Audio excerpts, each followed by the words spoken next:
Mesdames et messieurs, rebonjour et bienvenue pour cette nouvelle édition de Tour du Monde version Afrique pour ce jeudi, le 10 décembre 2020. On commence tout de suite avec ce compte-rendu, visite du président Abdel Fattah el-Sisi en France. Le président Abdel Fattah el-Sisi est arrivé dimanche à Paris pour une visite officielle en France. Lors de sa visite, le chef de l'État a eu d'importantes réunions avec le président Emmanuel Macron ainsi qu'avec le ministre des Affaires étrangères, le Premier ministre français et avec un nombre de hauts responsables français. À l'issue de sa troisième journée en France, le président Sisi a eu une interview accordée au journal Le Figaro où il a affirmé que l'Égypte et la France faisaient face ensemble au terrorisme et luttaient ensemble sur plusieurs fronts. Voyons ensemble ce compte-rendu. La France mesure plus justement aujourd'hui le grave danger que représentent les frères musulmans pour la société et les citoyens européens, a indiqué le chef de l'État Abdel Fattah el-Sisi dans un entretien exclusif que le Figaro a publié hier au terme d'une visite d'État qu'il a effectuée à Paris. Les ramifications de leur action dans les organisations caritatives, les organisations terroristes armées qu'ils contrôlent, leur ingérence dans les milieux politiques institutionnels représentent une menace existentielle pour les États, alors qu'ils se cachent derrière la religion pour justifier l'universalité de leur vision, a-t-il souligné. Le président el-Sisi a noté que l'Égypte et la France avaient payé cher pour contrer le terrorisme. Les citoyens musulmans et coptes, les forces armées, la police et la justice ont été victimes d'actes de terrorisme brutaux. Nous n'avons cessé de mettre en garde contre cette idéologie mortelle qui ne connaît pas de frontières. Et nous avons prôné une coordination internationale pour lutter contre le terrorisme, soulignant la nécessité de punir les pays qui financent et arment ces organisations terroristes en violation des résolutions des Nations Unies. Interrogé sur son appel de faire la distinction entre religion et politique, le chef de l'État a indiqué que tout individu était libre de croire ou non et il n'y a pas de contrainte en religion. Le blasphème des prophètes constitue un mépris des valeurs et des principes des symboles religieux auxquels s'attachent des milliards d'âmes. Dans un monde sans Internet et sans réseaux sociaux comme au siècle dernier, très peu de gens auraient été au courant de l'offensive des caricatures aux messagers de l'islam, mais à la lumière de la mondialisation, la situation est différente. Malheureusement, certains ont utilisé ces dessins pour manipuler le sentiment légitime d'attachement des religieux à leurs valeurs religieuses. Des campagnes de diffamation ont été organisées contre la France pour attiser la haine et inciter à la division entre les peuples sur les plateformes numériques, a signalé le président el-Sisi. L'Égypte souffre quotidiennement des campagnes de diffamation qui visent à semer le doute et la discorde parmi les rangs du peuple égyptien, a-t-il mentionné, ajoutant qu'il existe au moins 6 chaînes satellites gérées et financées par des pays étrangers qui ciblent les Égyptiens. Malheureusement, ces chaînes qui font propager l'idéologie de l'obscurantisme sont diffusées par des satellites européens. Le chef de l'État a fait savoir que le Forum du gaz de la Méditerranée est une organisation gouvernementale régionale fondée selon une initiative égyptienne afin de respecter le droit international en matière de gestion durable et de sauvegarde des ressources du gaz naturel de chaque État membre, soulignant que la France y devait adhérer prochainement. Prié de dire si un nouvel affrontement militaire entre l'Égypte et la Turquie est possible en Libye, le président el-Sisi a noté que l'Égypte devrait parvenir à un règlement politique global qui demeure la seule voie possible pour désamorcer cette crise et assurer la stabilité de ce pays, frère qui partage avec l'Égypte des frontières de 1200 km. L'Égypte ne sera pas à l'origine de l'agression, mais nos forces armées sont toujours prêtes à défendre notre État et à assurer sa sécurité nationale face à toute forme de menace, a affirmé le président. Concernant l'Éthiopie, le président el-Sisi a qualifié de vitale la question de l'eau pour l'Égypte, soulignant que le différend entre l'Éthiopie sur le grand barrage de la Renaissance dure longtemps. Le barrage représente pour l'Éthiopie une source de développement légitime, mais le remplissage unilatéral du barrage, en violation des principes et règles du droit international, menace l'approvisionnement en eau de 100 millions d'Égyptiens. Et pour plus de détails, mesdames et messieurs, d'explications, nous avons le plaisir d'accueillir au bout du fil le Dr Assam Abdel Fattah, qui est analyste politique. Bonjour, Dr Assam. Oui, bonjour.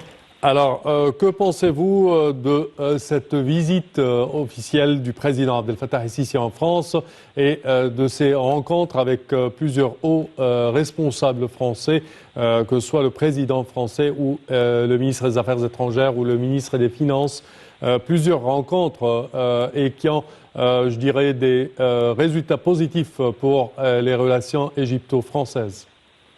Je pense que cette visite revêt une importance capitale parce qu'en fait, aucun domaine n'a été épargné par cette visite. Oui. On a simplement couvert tous les points importants, c'est-à-dire que, comme vous l'avez dit tout à l'heure, sur le plan économique, sur le plan social, et aussi à tous les plans sécuritaires et la coopération stratégique entre la France. Et donc, il y a une nouvelle perspective de coopération beaucoup plus élargie entre l'Égypte et la France. Donc, vous voyez, et aussi, c'est-à-dire que cette visite a abordé un point très crucial, c'est-à-dire au niveau des valeurs, parce qu'on sait très bien qu'il y a actuellement, comme vous l'avez dit tout à l'heure aussi, c'est qu'il y a une certaine campagne de haine contre l'Égypte. Ça, tout ça a été aussi soumis à la discussion entre les deux chefs d'État français et égyptiens. Le président a saisi l'occasion de rencontrer beaucoup de figures importantes dans l'économie, en économie aussi française. Et par exemple, il invite tous les investisseurs, les hommes d'affaires à venir investir en Égypte. Il a aussi, c'est important, il a soumis aux experts français la vision d'investissement, la vision de construction de nouveaux projets, méga-projets en Égypte. Par exemple, il a rencontré Anne Hidalgo, la maire de Paris. Oui, Dr Assam, je vous interromps et on interrompt notre édition, chers téléspectateurs, pour vous diffuser l'appel à la prière. Et de retour, chers téléspectateurs, avec notre invité, Dr Assam Abdel Fattah, analyste politique. Alors, Dr Assam, si vous pouvez nous donner un petit résumé de cette visite du président. Je dis que cette visite revêt une importance considérable parce qu'elle a couvert tous les domaines.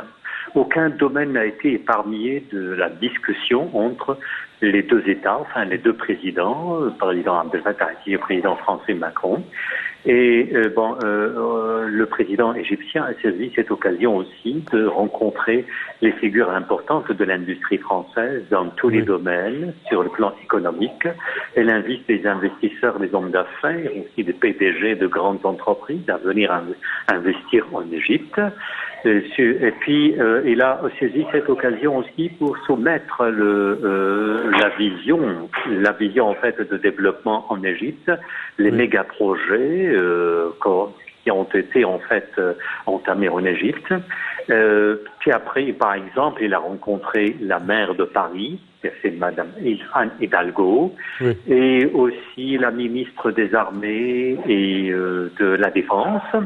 Il a renoué d'autres contacts, en fait, à des figures très importantes, parce que, et le plus important aussi, que cette visite, on peut dire à partir de cette visite, il y aura une nouvelle perspective de coopération stratégique entre la France et l'Égypte qui est lancée. Et ça, c'est à mon avis très important. Et on a vu, il y a des points de convergence entre les deux pays sur la question libyenne et sur la question palestinienne et aussi sur la détermination et la volonté des deux pays de combattre le terrorisme sous toutes ses formes. Notamment, c'est le terrorisme, le terrorisme comme des frères musulmans. Ça, c'est, à mon avis, c'est très important, étant donné que la France aussi était en proie à plusieurs attaques et attentats terroristes. Donc, vous voyez, ça c'est... et puis, cette visite aussi a été l'occasion de soumettre le point de vue en ce qui concerne les valeurs humaines, les valeurs religieuses. On a vu ça durant la conférence de presse. Et bon, on ne peut pas dire, certains disent que c'est deux visions différentes. Moi, personnellement, je dis que c'est les deux, en fait, partagent la même vision, mais peut-être c'est le signifiant, c'est-à-dire le vocabulaire est un peu différent. C'est-à-dire que, par exemple, les valeurs humaines sont elles-mêmes des valeurs religieuses, puisque toutes les religions, en fait, stipulent, disposent de ces valeurs. Alors, moi, simplement, l'expression est différente, mais moi, je pourrais dire que cette visite a révélé qu'il y a, en fait, une convergence quasi totale de points de vue entre les deux pays. Parfait, Dr Hossam Al-Fattah. Nous tenons à vous remercier de vos explications. Merci à vous. Et nous enchaînons, chers téléspectateurs, avec cette information. Après de mauvais résultats, l'économie sud-africaine rebondit. Après un second trimestre catastrophique, la deuxième économie du continent peut enfin souffler. Mardi, l'agence des statistiques sud-africaines a publié les résultats du produit intérieur brut au troisième semestre de 2020. Après une chute de 51% plus tôt dans l'année, le PIB de l'Afrique du Sud a augmenté de 66%. Un rebond largement dû à l'allègement des restrictions liées au confinement contre la Covid-19. Les autorités avaient imposé un strict confinement le 27 mars pour tenter de juguler le virus. Les restrictions ont été graduellement assouplies, permettant une reprise de l'activité. Entre juillet et septembre, l'industrie manufacturière, le commerce et les mines ont été les principaux moteurs de ce sursaut de l'économie sud-africaine. Mais malgré ce rebond bienvenu, l'économie reste en retrait de 5,8% par rapport à la fin 2019, précise l'agence des statistiques sud-africaines. Et nous passons au Ghana, des morts dans des violences post-électorales. La tension est montée d'un cran au Ghana depuis le double scrutin présidentiel et législatif de lundi. Mardi, John Mahama est sorti de son silence. Le candidat de l'opposition a dénoncé des fraudes électorales présumées. Je cite, « Une partie de ce qui se passe est inacceptable et Nana Akufo-Addo continue de montrer des attitudes antidémocratiques », c'est ce qu'a déclaré le candidat de l'opposition. L'opposant accuse par ailleurs son rival d'utiliser l'armée pour tronquer le verdict des urnes. Une bien mauvaise passe pour un pays présenté comme un modèle de démocratie sur le continent. La tournure prise par les événements surprend plus d'un titre. Et pour cause, les deux candidats, Nana Akufo-Addo et John Mahama, s'étaient engagés en effet à préserver la stabilité dans leur pays à l'issue de ce double scrutin.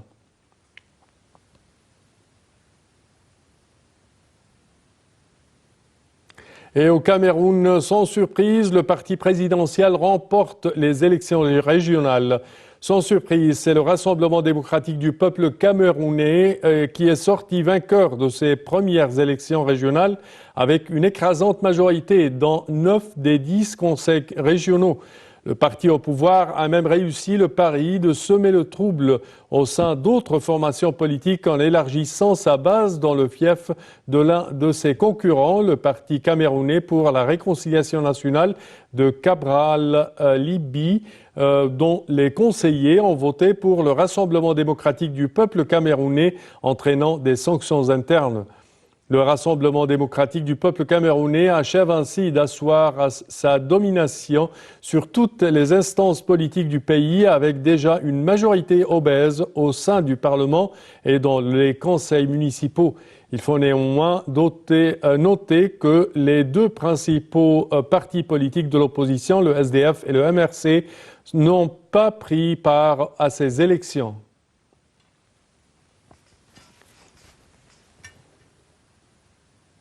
Et ceci conclut, chers téléspectateurs, notre édition d'aujourd'hui d'Autour du monde Afrique. Je vous remercie de votre attention et je vous donne rendez-vous la semaine prochaine à la même heure. Merci à vous.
l'actualité en bref. Le président Abdel Fattah el-Sisi a souligné hier l'intérêt qu'accordait l'État à la souveraineté de la loi et son refus de toutes sortes de corruption.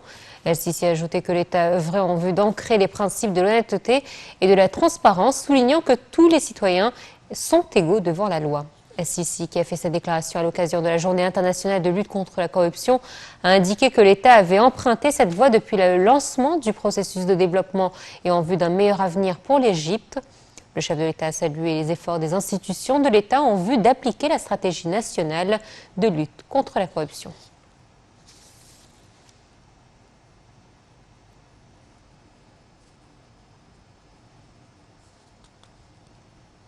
Le président Abdel Fattah el-Sisi a regagné le Caire hier soir au terme d'une visite officielle en France. Avant de quitter Paris, el-Sisi a reçu le PDG du constructeur aéronautique français Dassault. Le président el-Sisi a reçu également le PDG de l'entreprise Naval Group, spécialisée dans le domaine de la défense maritime et l'industrie navale. Le chef de l'État a aussi reçu le secrétaire général de l'Organisation de coopération et de développement économique et s'est entretenu avec le ministre français de l'économie et des finances, Bruno Le Maire.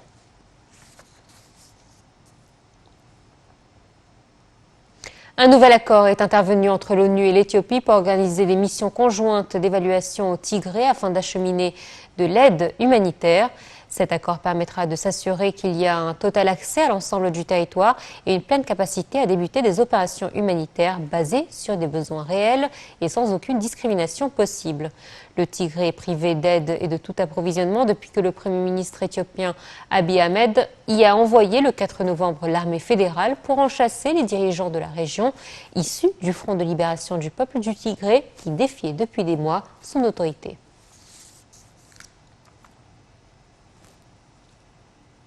C'était tout pour ce matin. Prochain journal à 18 h avec toute l'actualité locale et internationale. Mais tout de suite, on se retrouve pour une nouvelle édition de votre programme quotidien Midi au Caire.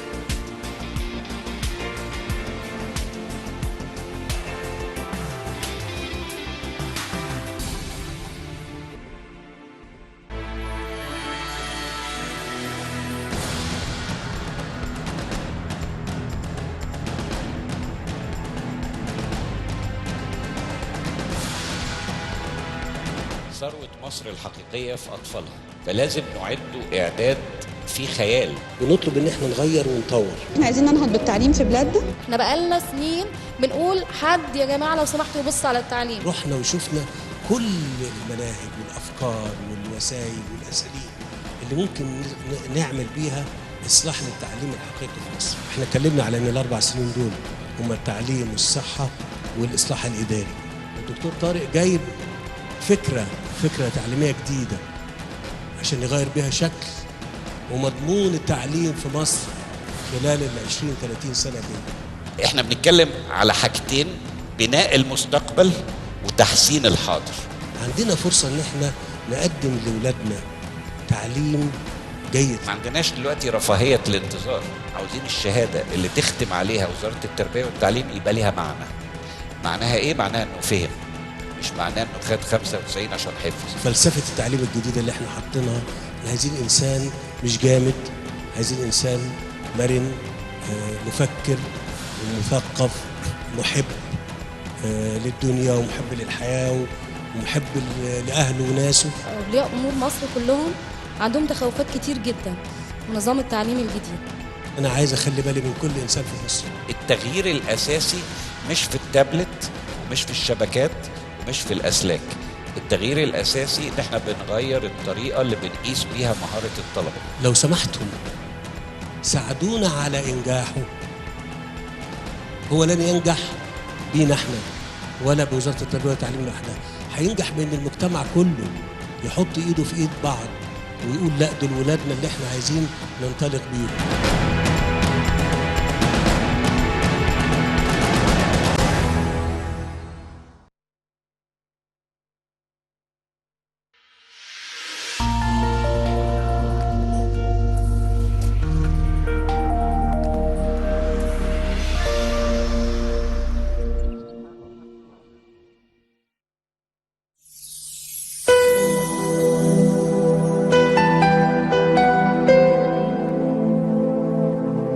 La journée des droits de l'homme est célébrée chaque année le 10 décembre, jour anniversaire de l'adoption en 1948 par l'Assemblée générale